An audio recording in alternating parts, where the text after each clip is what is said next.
Okay. So we know that there's a bunch of carriers that are not affected, and they're all female. There's an affected male.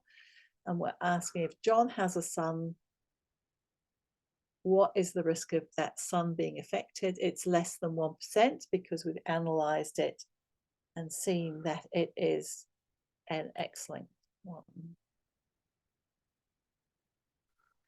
Okay. I don't think that this may not well be in the exam.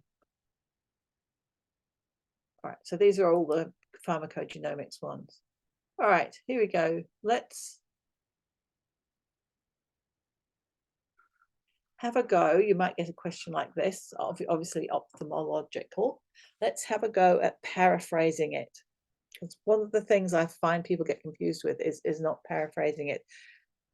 All right, Fleur has a family history of a father who had complications with general anesthetic. What is the right thing to do? Clearly, clinically assess. D, that's right. I don't think I'm, yeah. Oh, here we go. Here's another I one.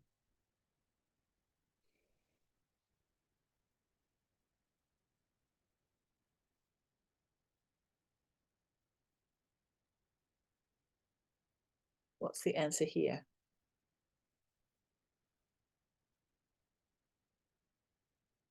I'm saying D, that's good. So these are the kind of questions that you will get in genetics. You will get mostly analysis questions and not recall of what is the gene that controls such and such, I hope. Would you say that was true, Amanda? Mostly analysis questions. Yes, exactly. Yeah. Because it's a multi-choice question, we do want to test a higher level of thinking. Yeah.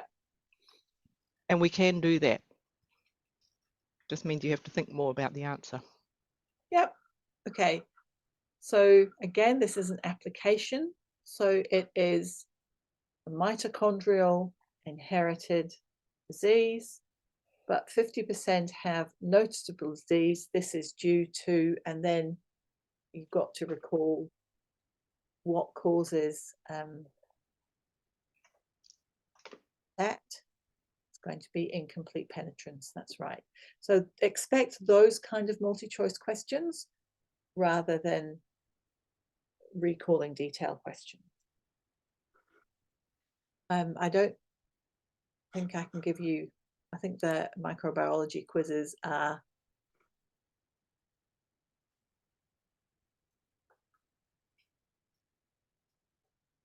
they're very funny.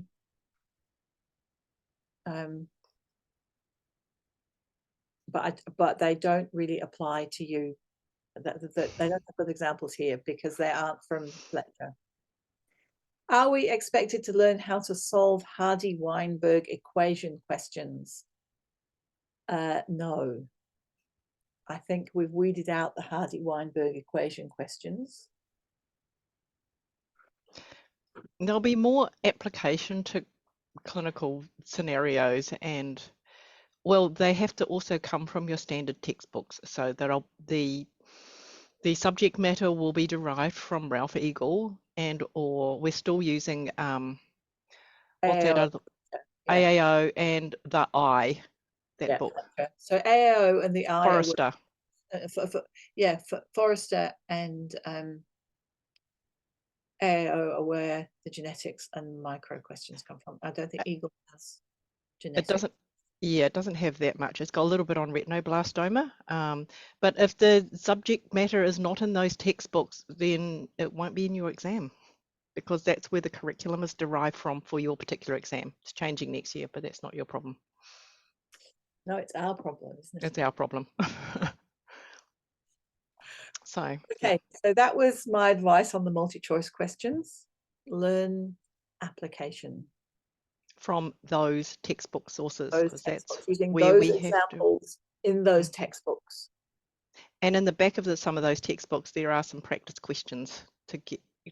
They are fairly recall, simple level questions, but it's always good to practice. All right. Mm. That brings us to the end. We'll post a few more videos for you to watch. Good luck. We are here. Feel free to email us. We will attempt to answer questions, but not about Brooks membrane, obviously. We have practical solutions to practical questions. Thank you for Excellent. coming. Okay. Yeah, and do keep in touch.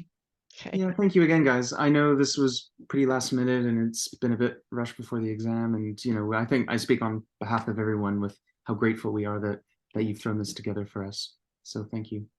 You're welcome. Welcome. Okay. Bye-bye. Thanks. Bye. Thank you. Thank you. Okay.